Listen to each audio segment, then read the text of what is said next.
Assalamu alaikum dear students. Welcome to the course Principle in Animal Life 2. This is lecture number 8. The topic is gamete formation, spermatogenesis and oogenesis. Discussing agenda for the topic will be gametogenesis, spermatogenesis, oogenesis and difference between spermatogenesis and oogenesis. Lecture outcome. After watching and listening this lecture, students will know about various stages leading to gamete formation. First, we define gametogenesis, which is the process of the production of gametes.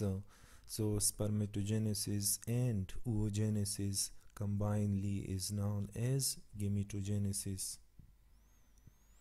Now, spermatogenesis is the process of the formation and development of sperm, and it is a continuous process, and it's a prolific process, means a large number of sperms are produced during the lifespan of an individual.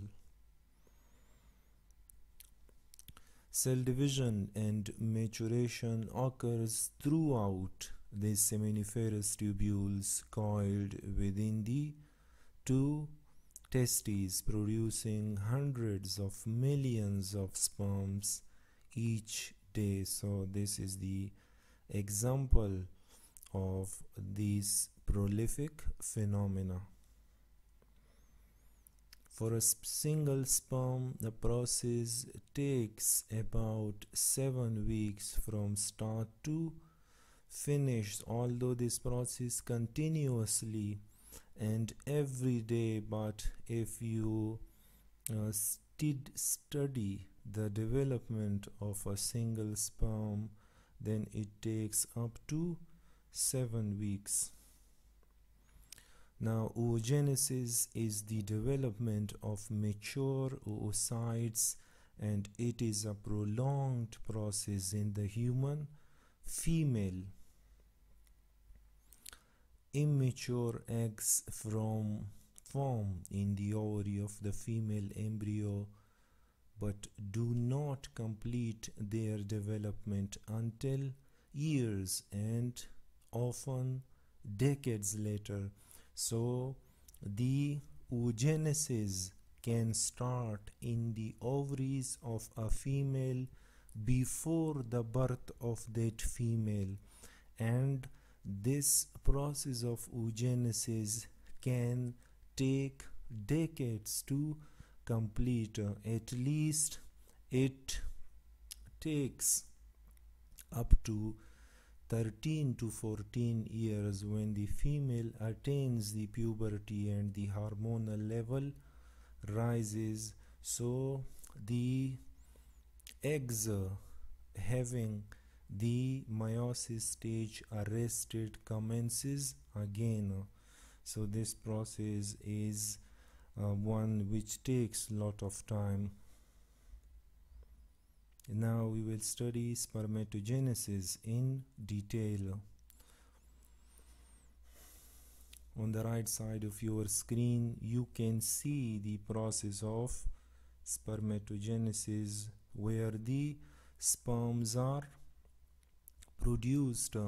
So the stem cells, we have discussed stem cells, which are the cells that have the unique ability to differentiate, and they also have the ability to renew themselves. So all the sperm cells arises from the stem cells, and these stem cells that give rise to sperms are situated near the outer edge of the seminiferous tubules. So you can see here some part of these seminiferous tubules have been enlarged, and this is the periphery region. So the process of maturation is from the periphery towards the lumen. the cells start developing into the sperm. They take a start from the periphery, and then as they migrate towards the lumen, they attain maturity and passes through different stages of meiosis. Here you can see another enlarged structure where the process of maturation starts from the periphery and move inwards towards the lumen where the sperms become mature.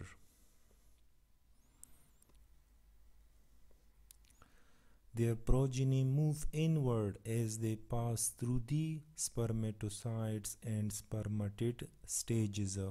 So as the sperm matures, they migrate from the periphery towards the lumina, and they pass different stages during this journey.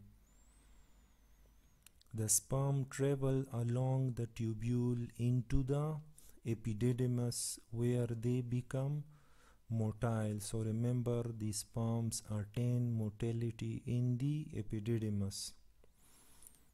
Once again we enlarge this structure. So these are the spermatogonial stem cells. They will eventually differentiate into sperm, and here they are 2n, means they have 46 chromosomes, and you already know that the germ cells have n number of chromosomes. So here the process of mitosis occurs where their number is increased, and thereafter the spermatogonia matures to become primary spermatocyte. There are 2 cycles of mitosis which is aimed to increase the number of cells, and thereafter the primary spermatocyte undergo first meiotic division and give rise to secondary spermatocyte. Then the secondary spermatocyte undergo a second cycle of division, meiosis 2, and give rise to early spermatids.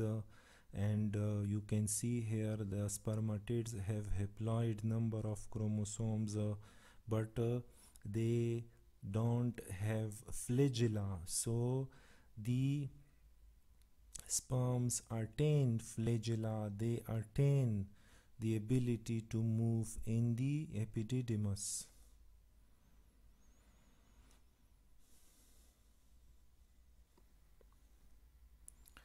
The stem cells arise from division and differentiation of primordial germ cells in the embryonic testes. Embryonic testes means during the early development of the testes before the birth of that individual. So these primordial germ cells are there which give rise to stem cells, and then these stem cells persist in the individual, and from time to time these stem cells give rise to germ cells or the sperm cells.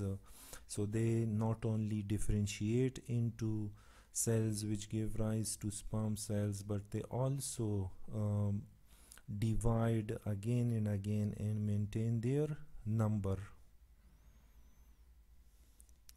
In mature testes, they divide mitotically to form spermatogonia, which in turn generate spermatocytes by mitosis. So these stem cells divide mitotically and increases their number and form primary spermatocytes. Remember, primary spermatocytes are also diploid, as are spermatogonia. So these two are diploid, 2n, and thereafter the spermatocytes they undergo meiotic division and they become secondary spermatocytes.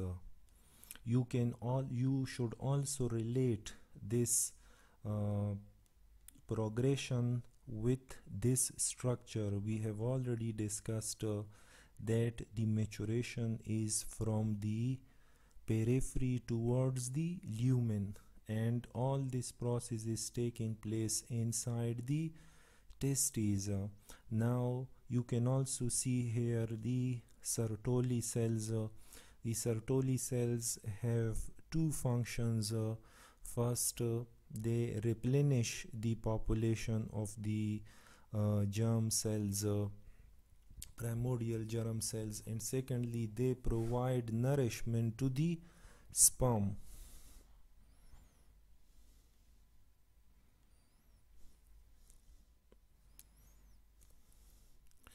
Now each spermatocyte gives rise to 4 spermatids through meiosis.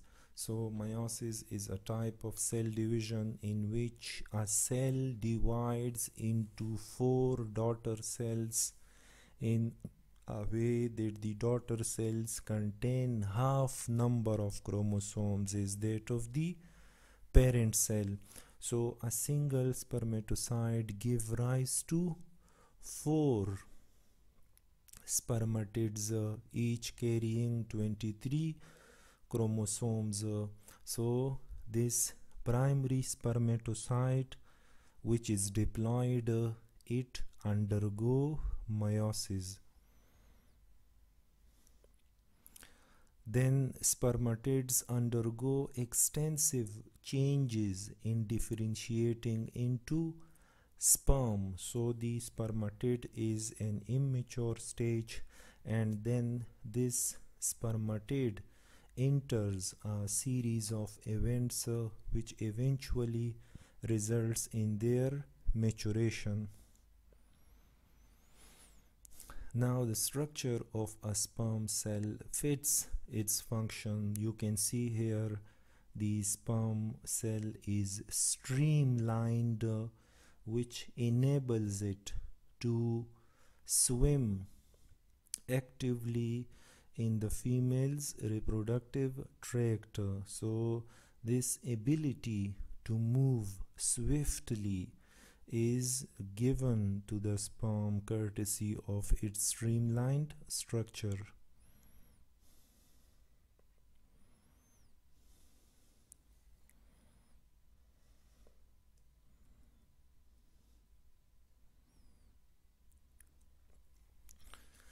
In humans, and as in most species, a head containing the haploid nucleus is tipped with a special vesicle called the acrosome. So this is the acrosome region, and this acrosome region has an enzyme which is called hyaluronidase, and this enzyme helps in the penetration of the egg membrane, which contain enzymes that help the sperm penetrate the egg.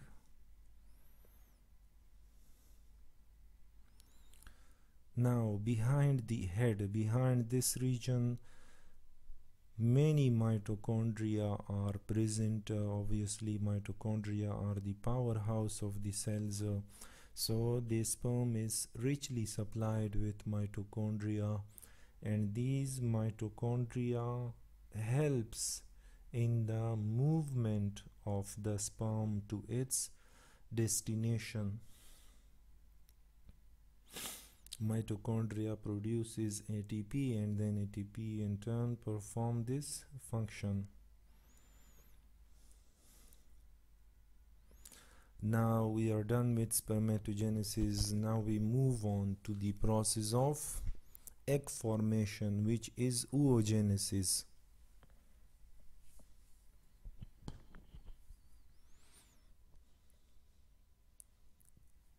Now oogenesis is a process which is not that quick.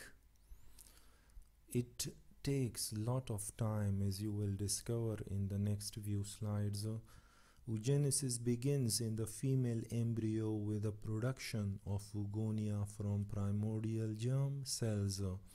So you can read this sentence with attention. Female embryo means the female is not even born yet, and the process of oogenesis has already started in her ovaries. The oogonia divide by mitosis to form cells that begin meiosis but stop the process at prophase 1 before birth. So the female is not born yet, and meiosis begins in her ovaries, but this meiosis is arrested in prophase 1 stage. These developmentally arrested cells, which are called primary oocytes, each reside within a small follicle, a cavity lined with protective cells. So these primary oocytes, they reside in protective structures called follicles. You may also recall the term Graafian follicle.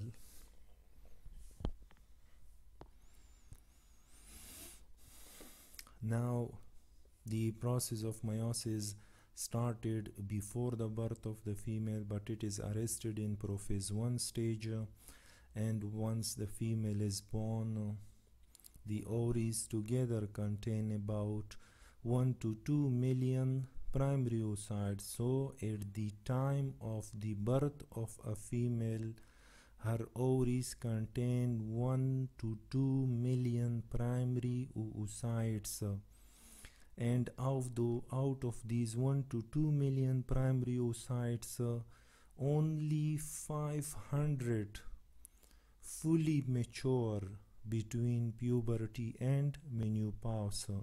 So the ovaries of the female carry only 500 mature oocytes, and uses them. One matures every month from puberty, from the age of 13 till menopause, which is usually the age of 48. So during this period, one oocyte matures on monthly basis.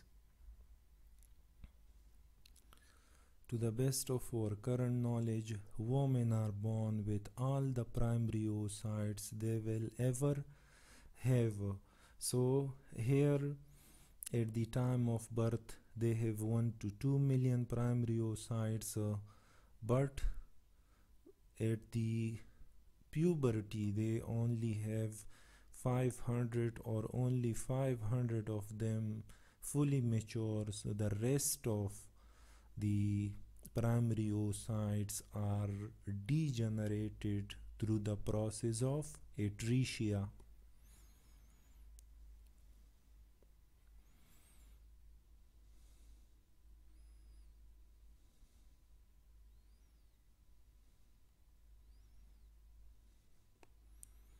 Here you can see these are one of the ovaries of the female. These are the primary oocytes, which are diploid, and they are surrounded by a protective layer called the follicle. And here the process of meiosis has started before the birth of the female, but this process is arrested in the prophase 1 stage of meiosis 1, and after the birth, when the female attains puberty, when the hormonal level rises, then these oocytes, primary oocytes, which were arrested in prophase 1 stage before birth, the process of meiosis starts again after 12-13 years, when the female attains puberty, when the level of hormones, the FSH, rises. Then these primary oocytes, they complete their prophase 1, their meiosis 1, but their cell division is arrested in meiosis II. So in these primary oocytes, meiosis started before birth but is arrested in prophase 1 stage. Then after birth in puberty, the meiosis 1 is completed, and then the cell division is again arrested in meiosis 2 stage at metaphase stage, and this oocyte will only complete its full meiosis process when it is penetrated by a sperm. So when the egg is penetrated by a sperm, the nucleus quickly undergoes second meiotic division and give rise to the second polar body, and then the nucleus of the egg fuses with the nucleus of the sperm. So once again I'm recalling this process. Primordial germ cells are present in the ovaries of the female before the birth of the female. These primordial germ cells undergo mitotic divisions and develop into oogonia. These oogonia undergo mitotic divisions and become primary oocytes. This is happening before the birth of the female.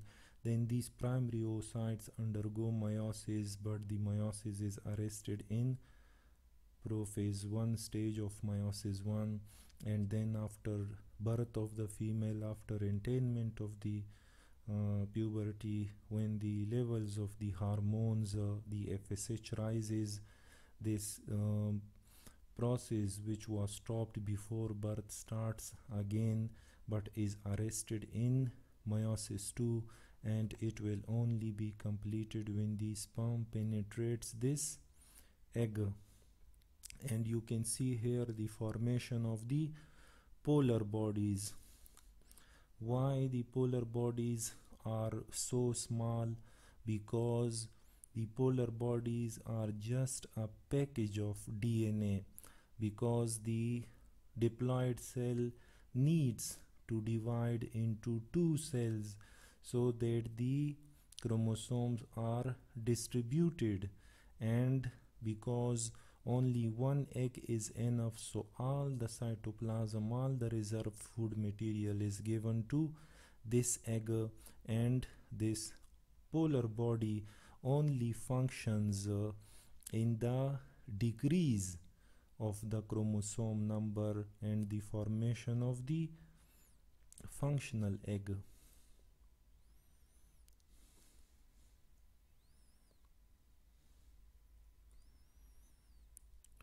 Now, after puberty, meiosis 2 is arrested, and this meiosis 2 will only complete when this secondary oocyte is penetrated by the sperm. So therefore the process of oogenesis is not a straightforward process. It's a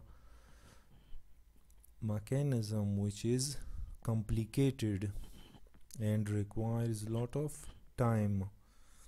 Here you can also find answer to one of the questions that why the incidence of the Down syndrome or Turner syndrome or Klinefelter syndrome increases with the increase in the age of the mother. It is because of this process. So the longer this process takes place to complete, the more are the chances of chromosomal abnormalities and non-disjunction.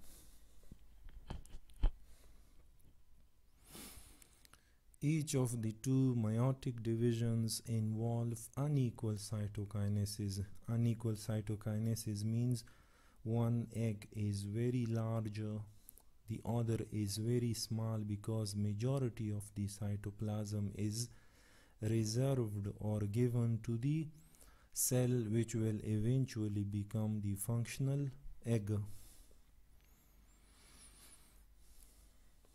As a result, the functional product of complete oogenesis is a single mature egg containing a sperm head.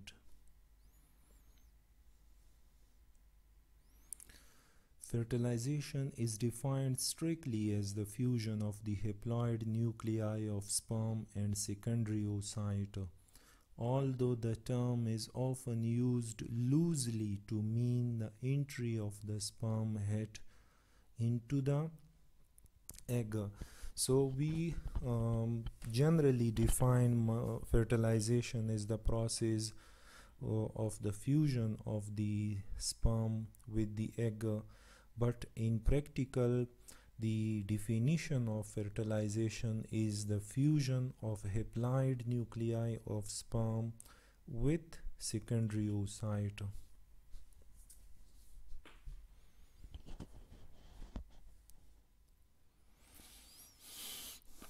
The ruptured follicle left behind after ovulation develops into the corpus luteum. So recall that the oocytes are protected and they are enveloped inside the follicles, and once the egg matures, once ovulation occurs, then this envelope which is left behind becomes corpus luteum.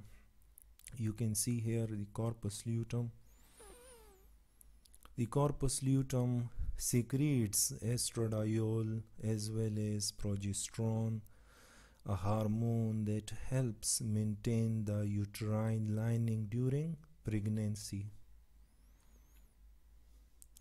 If the egg is not fertilized, the corpus luteum degenerates and a new follicle matures during the next cycle. Now the differences between spermatogenesis and oogenesis. Now these two processes differ in three significant ways. Only in spermatogenesis do all four products of meiosis develop into mature gametes. In oogenesis, only one functional gamete or egg is produced. The rest are the polar bodies. And here I have already answered this question, but for your interest I will ask a question here, is that why there is unequal division of cytoplasm during the process of oogenesis. It is because the polar bodies they only get the haploid set of chromosomes and they give all their cytoplasmic contents, all their stored food material to the cell which will eventually become the functional egg.